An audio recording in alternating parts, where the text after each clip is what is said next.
The rotors spin to a stop. The hatchway swings to the ground. And the man with the most powerful job on Earth steps into view. Nobody else gets to do this. Nobody else in the entire world gets to transport heads of state like we do.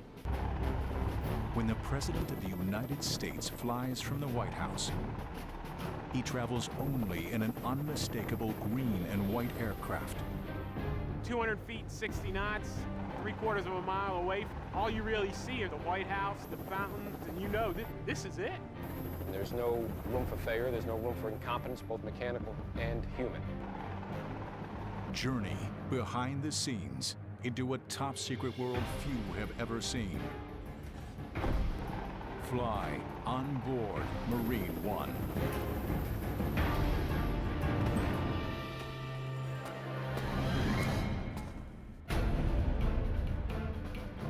The President is on the move. The President is always on the move. Wherever the Commander-in-Chief needs to travel, a Marine Corps helicopter is always standing by. The situation dictates that it's better for the President to travel on a helicopter. We're going to be ready. Today, a squadron of Marine helos are deploying to meet the President at a school in New Jersey. The mission is a routine lift.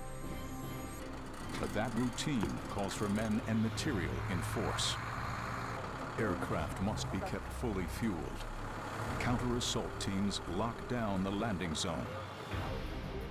Communications link with the Secret Service and air traffic.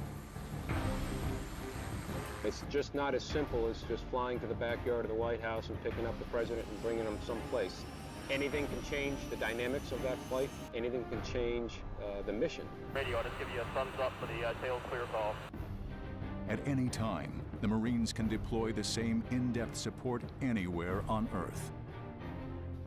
It's a global mission. I mean, it's not just the White House lawn to Andrews Air Force Base or White House lawn to Camp David. It's a global mission. It could be in the backyard of Windsor Castle. It could be a palace in the Netherlands, which means we either have to get there before he does or be in place right when he gets there. Insert magazine. Make ready. Check your six. Holster. Insert weapon in the clearing barrel. Sure weapon is on safe. Weapon is clear. Only one unit in the United States Armed Forces is entrusted with this mission. Flashlight, radio. Anything to take care of? Their headquarters are here. A tightly guarded airfield. A high-security facility inside Marine Corps Base Quantico. 30 miles south of Washington, D.C., on the banks of the Potomac. Quantico is home to the helicopters known as Marine One, and the hand-picked team of technicians, specialists, and pilots who fly the President of the United States. 167 Heavy, wind 07010, runway 13, takeoff. HMX-1, Marine Helicopter Squadron 1. HMX-1 is a special entity within the Marine Corps because of the job that we've got. My predecessor said it best in that we aren't a bunch of special Marines doing an average mission. We are a bunch of average Marines doing a very special mission.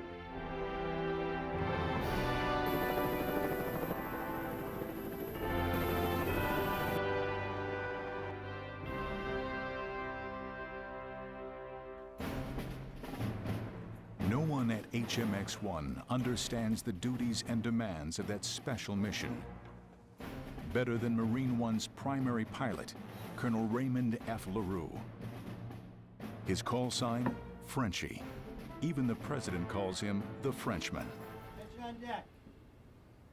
More than a pilot, the Colonel also serves as HMX-1's commander. Once Air Force One pulls into the chocks, he's on the T. Obviously, With over 700 men and women at his command, Colonel LaRue runs the largest aviation squadron in the Marine Corps and one of the most complex. In 3 and 4, you've got to spin and get to the tail of Air Force One in most expeditionary fashion and then shut your rotors down. We are Marines. And what does that mean? We grow Marines with an ethos of we can do anything. And keep throwing walls in my way, we're not going to back off that wall. We're going to find a way to go around it. And that's not just me, that's every Marine. Marine One is not a single helicopter. Flying the President calls for an entire fleet. 35 aircraft, 4 entirely different models. 2 cargo copters handle support functions. The twin-rotor Sea Knight, often called the Frog, and the 16-ton Super Stallion.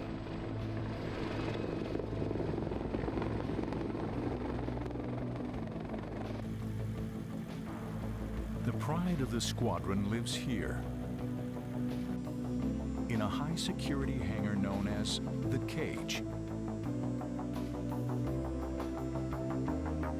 These are the specially outfitted presidential helicopters the Marines call White Tops. The icon of the presidential fleet is the VH-3D, the Sikorsky Sea King, a helicopter that first entered service over 40 years ago. The VH-3D is kind of the nostalgic presidential helicopter. That's the one that most people associate with the South Lawn or trips to the major cities with the president coming off, walking down the stairs. With 2 turboshaft engines, these birds cruise at up to 150 miles an hour. The Sea Kings of HMX boast an outstanding flight record. Never once has Marine One suffered a mishap. These are the most maintained helicopters in the entire world, by far. You will not see a better maintained helicopter anywhere. They fly like a dream. They're very smooth. They're quiet inside. So quiet, in fact, that the president can carry on a conversation in a normal tone of voice, which is very unusual for a helicopter, for it to be that quiet in the back. When the VH-3 flies an executive lift, the crew numbers just 3 Marines: pilot, co-pilot, and crew chief.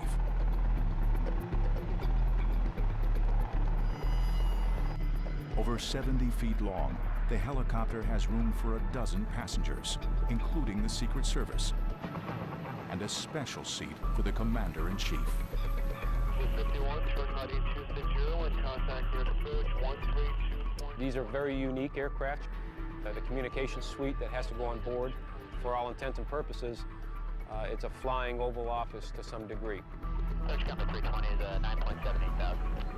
You also have to imagine that if you are flying the President of the United States around in an aircraft as low flying as, say, a helicopter, that there's other entities that have to go into flying that platform. Those entities include sophisticated defenses to protect the President. DoD restrictions keep Marine One's features top secret. However, similar combat aircraft carry sensors to detect laser and radar tracking, electronic shielding, and onboard anti-missile systems. I'm not really specifically discuss any of the aviation or aircraft survival equipment on board, but in the event that there is a problem that maybe we require support with, there are aircraft and assets on standby. Okay, any questions on the sequence of events in the lift? 70 of the finest battle-tested aviators in the Corps are assigned to HMX. One flight is clear, 13 right register.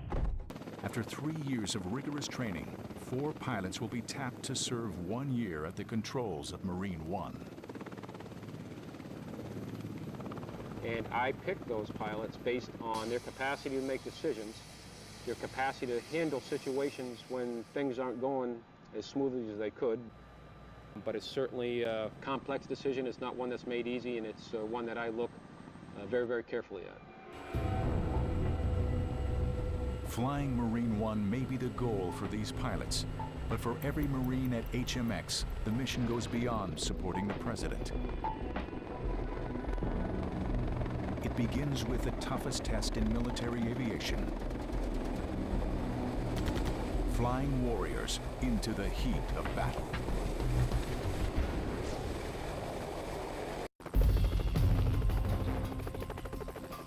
The same Marines that fly into the White House also fly into combat.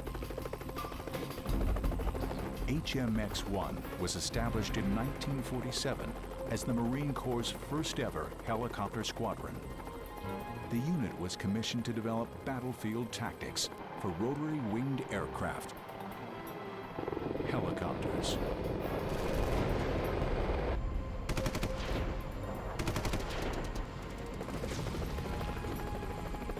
Today at Quantico, HMX Helos are dropping an assault team by fast rope.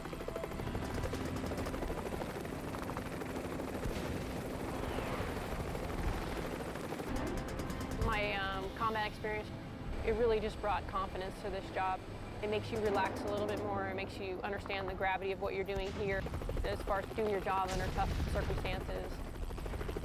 Getting in and out, fast and safe, that's the goal for these Marine pilots. Whether flying warriors into combat or taking the Commander-in-Chief to the White House. Here we go, nosing over, looks clear up the river. Clear to the left. Ground speed's 36 and you're coming down through 150. But transporting the president calls for more than just battlefield instincts. NG's on the rise. All right, I got the water tower in sight. I'll go ahead and make my turn. Roger. Would-be Marine One pilot Major Sean Quigley is about to land on the White House lawn. At the controls of a computerized, virtual Marine One. Pressure looking good over the lips, and looks like your airspeed's matched up and you're coming down through 70 feet. I'm flattered that I was chosen, and I only hope that I can continue to perform in a way that instills confidence in the commanding officer so that I can continue to safely transport the most important man in the world from point A to point B when I'm supposed to. Transmission, all press and temp are in the green. All right, I'm making my turn. Roger. From crosswinds on the South Lawn to the narrow piers of Manhattan's Wall Street heliport, the simulator can replicate various key landing zones. All right, we got the up and on? It is on. Power back, one back. Power back, one back. We spend a total of 6 weeks immersed in learning the various missions that we fly. We call that saturation training. I want to pass the monument here about 200 feet, 60 knots. I'm only showing you pulling about 92% torque. All right, let's get landing checks. After 3 years of rigorous training, Quigley is on the brink of qualifying to fly the president. Ground speed's 13 knots. Keep coming forward, and your tail's clear left. Out of 70 pilots in the unit, only a handful get this far. Oh, man. That chip detector, that's not too good. Only 4 make it to Marine One. All right, there's 30 feet, and tail's clear left. All right, coming down through 15 feet. Working on your tail. There's your tail, mains. Lineup looks good. Keep coming forward. Down 5, 3, 2, 1, and brakes, brakes, brakes. Got him. Touchdown. Okay, handle set, parking brake is set. Time for Quigley to learn if he's passed his latest exam. Okay, that was real good. I like the crew coordination on that thing. Thumbs up. I think remember 2 is in an ATOS. Next test for the prospective Marine One pilot, landing on the actual South Lawn. But either case, it's your call as the aircraft commander. So, good job. Okay, all right, thank you.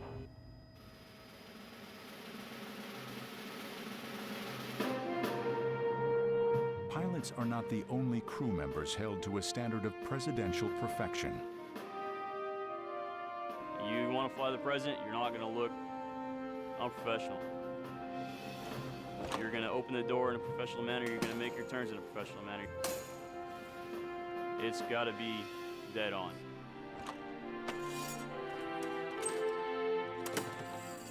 Sergeant Nicholas Green is a Marine One crew chief. Part color guard, part ground crew. The crew chief handles the hatches, safety, and ceremony on every presidential lift. It's a large weight on your shoulders. You definitely have a lot to stand up for when you're in front of that helicopter.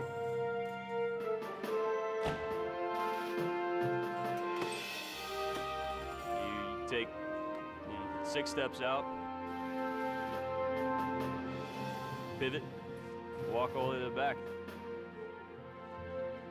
make it look good.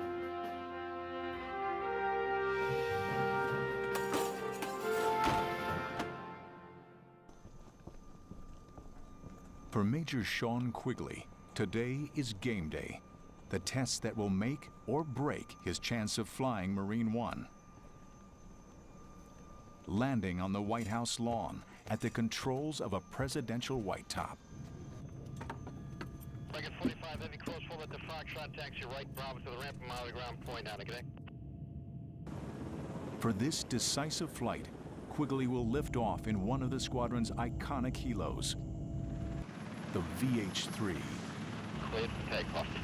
When you're flying the H-3, you really feel like you're flying a helicopter.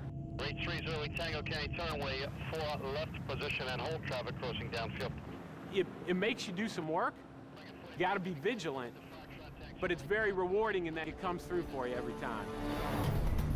You're on patrol. Thank you. Should be all squared away until we're hit the boards. Coming up on here, I got a gear light left. The trip up the Potomac will take only minutes. But before this white top can touch down at the White House, Quigley must make an intermediate landing. Next stop,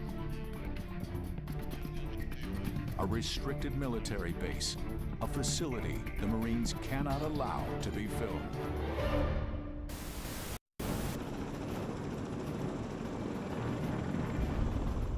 You're on patrol.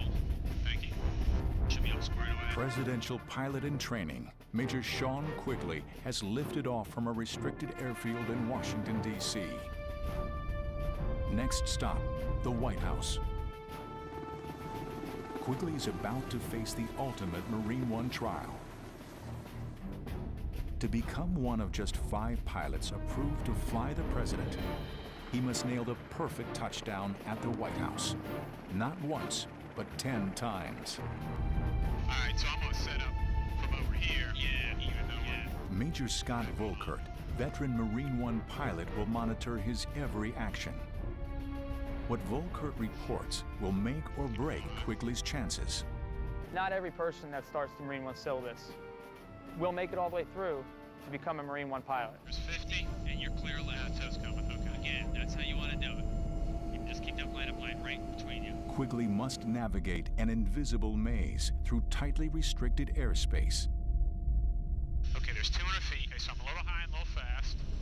Security regulations and heavy traffic at Reagan National Airport confine Marine One to a narrow, low-level flight path. There's your 200 feet. There's your 60 knots. I wouldn't go too far over there. You're probably pretty good here. Flying around Washington, D.C. below 200 feet, it's an almost indescribable experience until you've done it.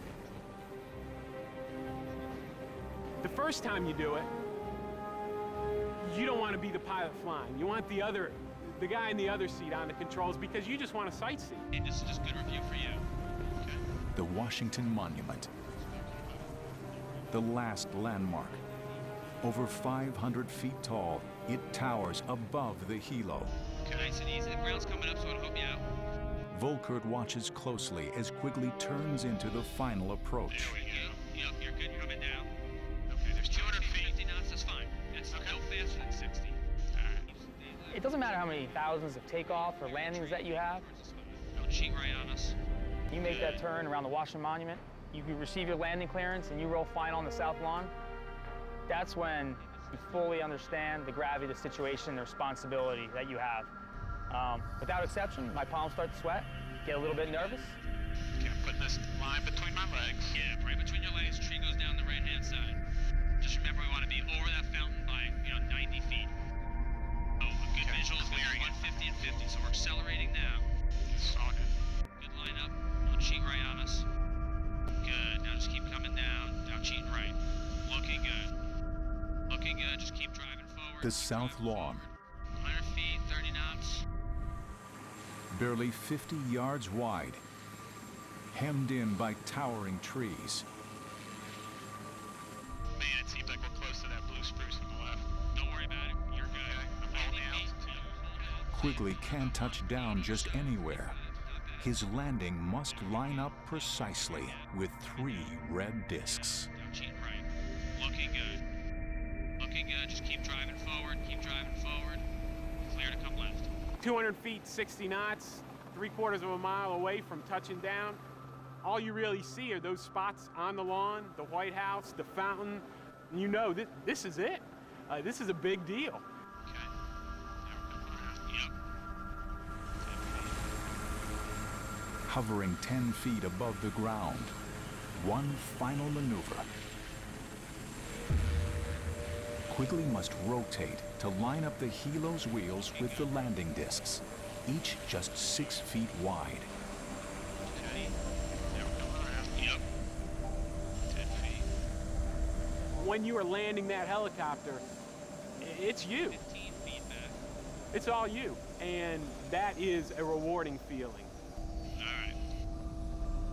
10 feet. Settle down to your 5. Looking good. And you're 20 feet back. Creeping it forward. Okay. 15 feet back. 10. 5. 4. 3. 2. 1. There's the edge right there. Roll forward another foot. 6 inches. Brakes. Brakes are set. Feet are off. Power's on way up. What do you think? It looks pretty good on this side. Looks good on this side. Okay.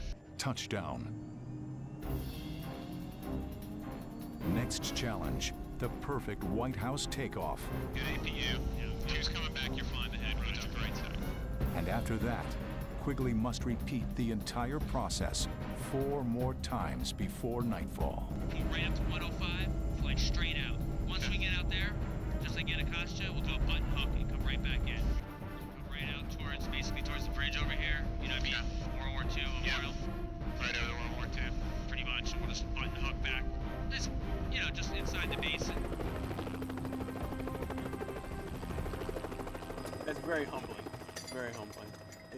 It was harder than I thought it was going to be. I've ridden over there a couple of times, and that's pretty simple. You make sure the turns are matched, and you talk on the radio. This time, it seems smaller. The boards were smaller. The lineup lines were shorter. It was as if it was almost miniature. All right. Yep. 100 feet. 30 knots. Your next checkpoint is going to be. A few hours later, Quigley tackles his final trial of the day. 100 feet right now. Good altitude. Hold the altitude. A series of nighttime landings. You know that trace, so just keep coming left a little bit. This is the acid test for Marine One. But it will be weeks before Quigley learns if he has passed or failed. You're not clear left yet. Not yet. Now you are. Okay. There's plenty of places that you can make some hiccups along the way. Different situations that just arise where you may or may not have what it takes, if you will, to be a Marine One pilot HMX. 15 feet. 10 feet. Flying in and out of the White House is only one facet of Marine One's complex zero-fail mission.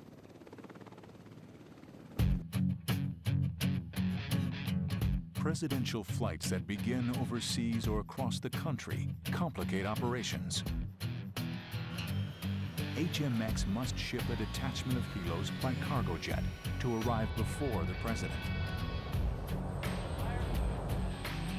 Today, HMX maintenance techs are breaking down a pair of white tops for a long-distance flight aboard a C-17 cargo jet. Destination, Bangkok. Normally, if we're going overseas, we'll take the VH-60s.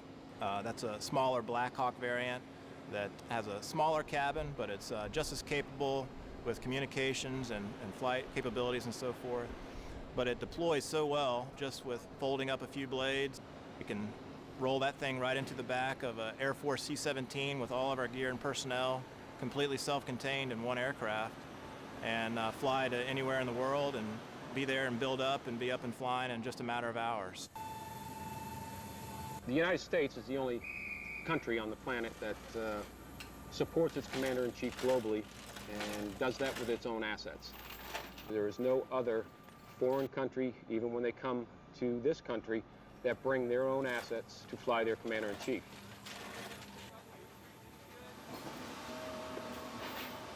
That is a unique facet of flying the President of the United States.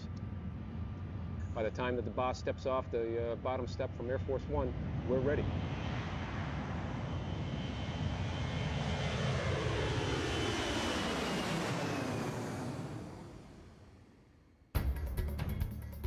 Next destination for the President and HMX-1, New York City.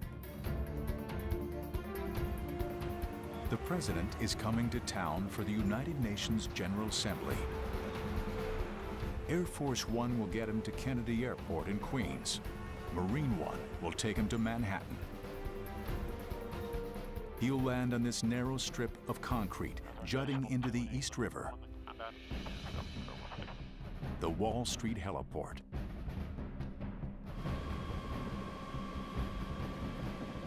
Like every mission, the work begins on the banks of the Potomac at Quantico and HMX-1. Okay, the mission flying the President to the Wall Street pad today in support of the United Nations General Assembly, which makes things a little bit more complex for us in that there's probably going to be a whole lot more helicopter traffic in and around Manhattan than normal. Preponderance of that traffic is going to be centered around the Statue of Liberty, but there is some coming down the East River and going over to the Hudson River, so we'll be wary of the fact that it could be a very, very densely populated airspace today. Okay, the Wall Street pad, we've all landed. It's akin to landing on a ship.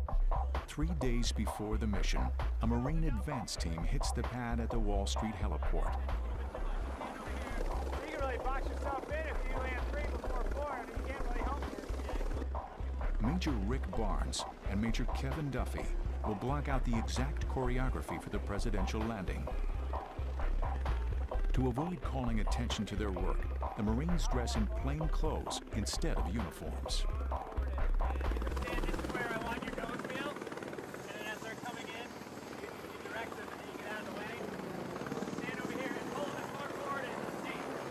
Tell them the number usually and say you can, but Everything looks good here. This is where we'll put Nighthawk 2. Across town from the Wall Street helipad, a full-scale military landing is underway. The U.S. Marines are setting up a beachhead at John F. Kennedy International Airport. For the next 96 hours, this secluded corner of one of the world's busiest transit hubs will be transformed into a high-security military base. It's huge. It's very surprising to a lot of people, the effort that goes into it. When you think about just our squadron alone, we have 70 people here just for the helicopter movements. You got Secret Service, White House Communications Agencies, White House Military Office. It's a lot of people.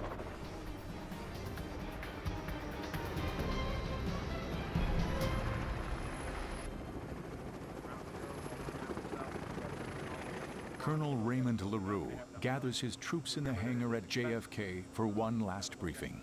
We're going to be busy this trip. It's a little bit non-standard than our typical Manhattan trip. We are here during the UN General Assembly, so there's going to be a lot of security, a lot of cops, a lot of closures, but nobody can do it better than we do. Anything from me. You're in Manhattan. Enjoy the heck out of it is what I'm telling you, all right? Hurrah. From Quantico to Wall Street to JFK, the Marines of HMX-1 stand ready. Tomorrow, the President of the United States comes to town.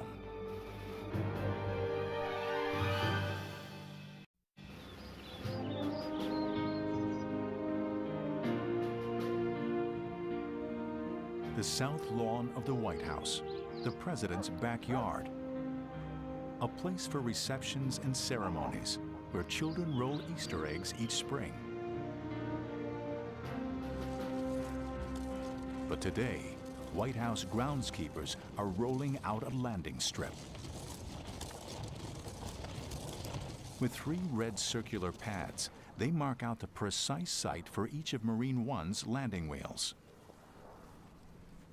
So they just weigh about 160 pounds apiece. They're half-inch aluminum, 6 feet in diameter. They serve not only as a visual reference for the pilot to come in and land on, but they also help distribute the weight of the aircraft evenly across the lawn, because if a huge helicopter, the wheels touch down in the exact same spot every single time, we'd end up with huge divots out on the south lawn. And That's the president's backyard. That's the last thing we want out there. The angle and location for the landing has been meticulously calculated for safety, ceremony, and the president's convenience. What we're looking for out here when we set up is we want to align with the doors that go in the diplomatic room, exactly with the Jefferson Memorial down south, and that's what we're lining up on. 8 a.m. Marine One is due to pick up the president in 2.5 hours. The trip is an aerial relay race. First leg, Marine One will carry the president to Andrews Air Force Base. Air Force One will fly him to New York's Kennedy Airport. The last leg, another Marine One lift from JFK to downtown. The White House to Wall Street, 1 hour flat.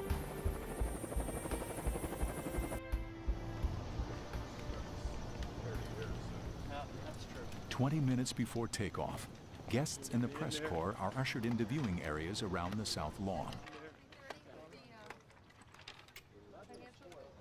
Every time we land on the South Lawn, there's hundreds of people out there that are seeing the president off or there to greet him.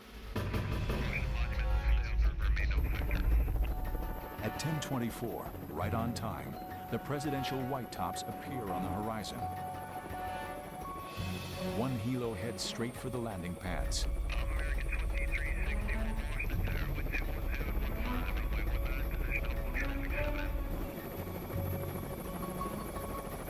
For the presidential pilot, the moment of truth has come. Going into the South Lawn, you know, that's pretty nerve-wracking. You know, you think about the cameras that are on you, the number of people that are watching, and then who you're going in there to pick up or drop off.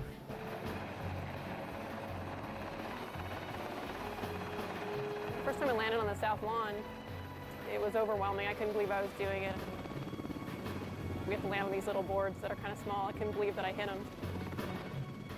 You try not to be overwhelmed with it because you still have a job to do, so you keep your focus, and then afterwards is when you sit down and go, you know, that was actually pretty cool, and I feel very lucky for being able to do it.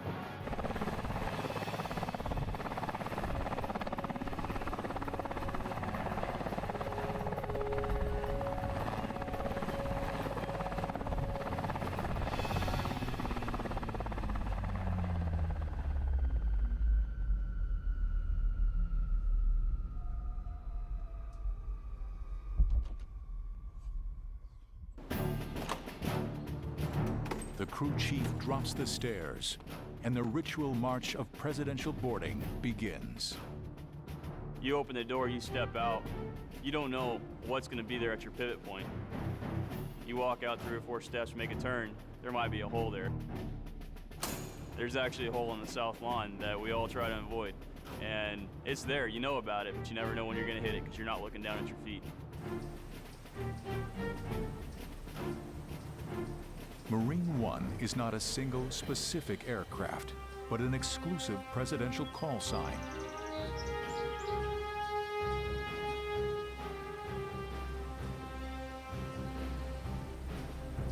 Only after the president steps aboard does this VH-3 become Marine One. The white top turns towards the southeast. Next stop, Andrews Air Force Base, home to the world's most famous plane. HC08 Tango, start your right turn heading 100, climb maintain 5,000. In the sky above Washington, 2 identical helicopters join the president's white top in an aerial dance of deception. A security tactic called the shell game. Wherever HMX-1 flies the president, doubles shadow Marine One's every move. A protective smokescreen to disguise which aircraft carries the man. Only the Marines know which of these green and white lookalikes transports the commander-in-chief.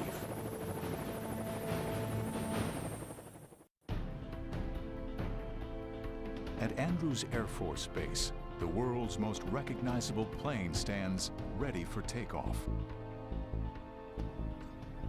On board, her crew is poised and waiting for one special passenger. Attention on board the aircraft, the president is 5 minutes out. 3 white tops appear on the horizon. Only one carries the boss. In the shell game, only one is Marine One.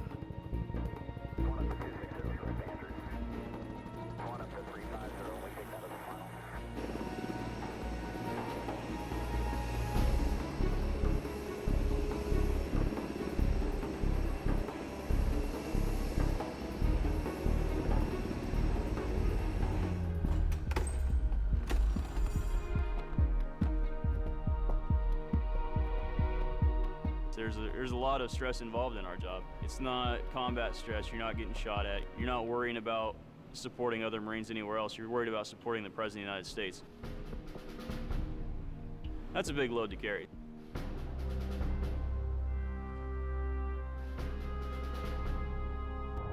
Flight time, 45 minutes. Next stop, New York City. 4.8 miles south of the UN at the Wall Street heliport.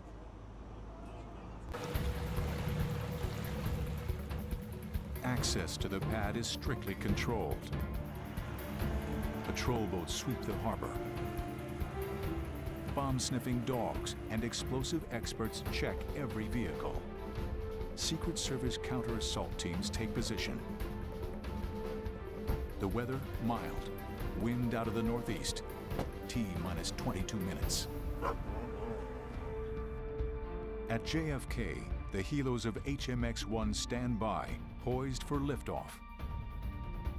Marine One pilots and co-pilots take the field. Colonel LaRue will fly the president. You walk into work every day with a smile on your face, not only because of the mission, because the mission's pretty cool, but as an old guy like myself that still gets to fly daily and strap on 3 or 4 different aircraft, it's absolutely exhilarating. Any helicopter pilot will tell you that it's probably the best thing you can do with 2 hands. Air Force One begins final approach. Cleveland Air Force One, flight level 330. The pieces of the puzzle come together seamlessly. 11336. Air Force One passing 8.5 for 12000, heading 360. Air Force One on the center. I think the gravity of this job really hits home when you're sitting there just chatting, and then all of a sudden the big jet comes at you and the president walks down the stairs. So I think if anything, it makes you really sit up a little bit straighter and take your job a little more seriously.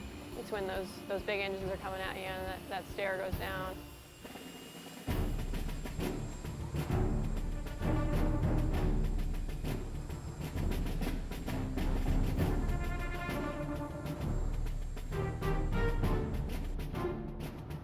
You're standing there at attention for 30, 40 minutes at a time. You know, he says he's coming.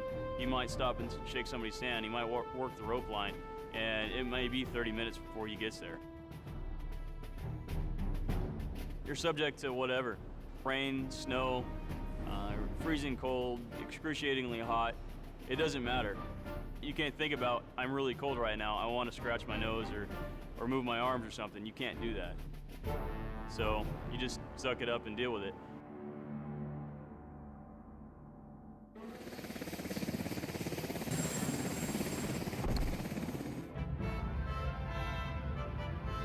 The President of the United States is in the hands of Colonel Raymond LaRue. Nighthawk 1 and flight. The lift is underway.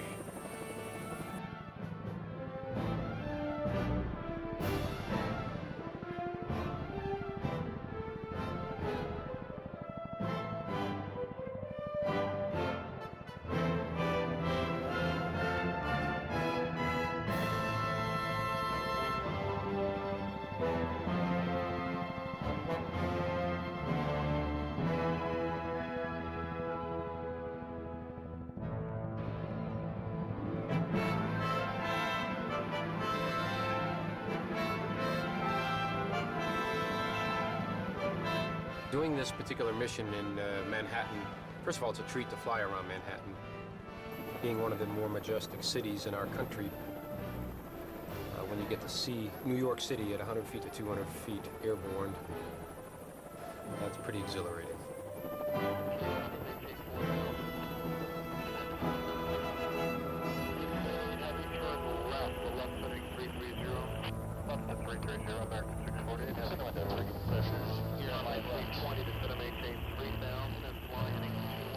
But it's also very challenging in that some of the busiest airspace that this country has that we fly into.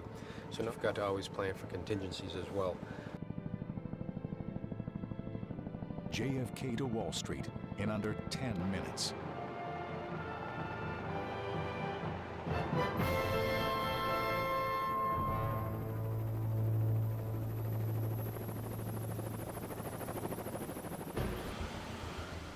At the Wall Street heliport, the pad is clear. The presidential motorcade waits for the last leg of the trip.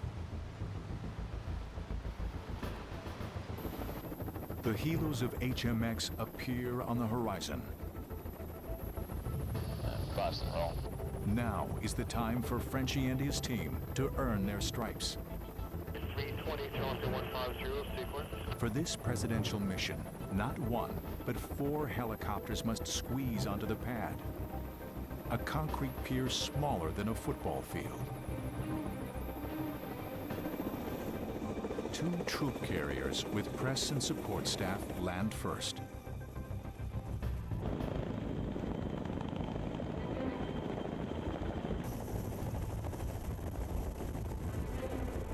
There's a certain portion during the final approach in a helicopter where you have to get into ground effect, which is an aerodynamic cushion of air, if you will. When you're coming in, landing on an elevated platform over water, you really don't get that help from that ground effect until you're actually on the ground.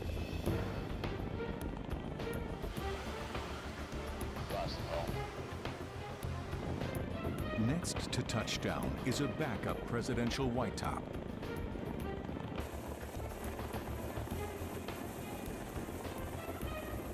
Only then does Marine One begin final descent.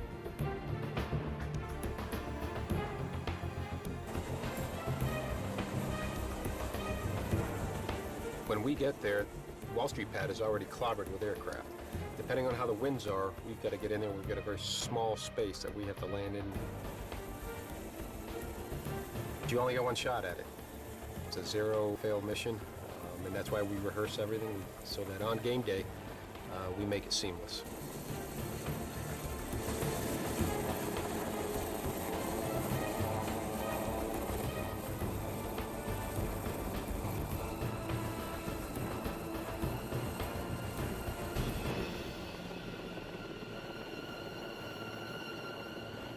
Touchdown. The latest in a 51-year string of perfect landings. Once again, the Marines of HMX have delivered.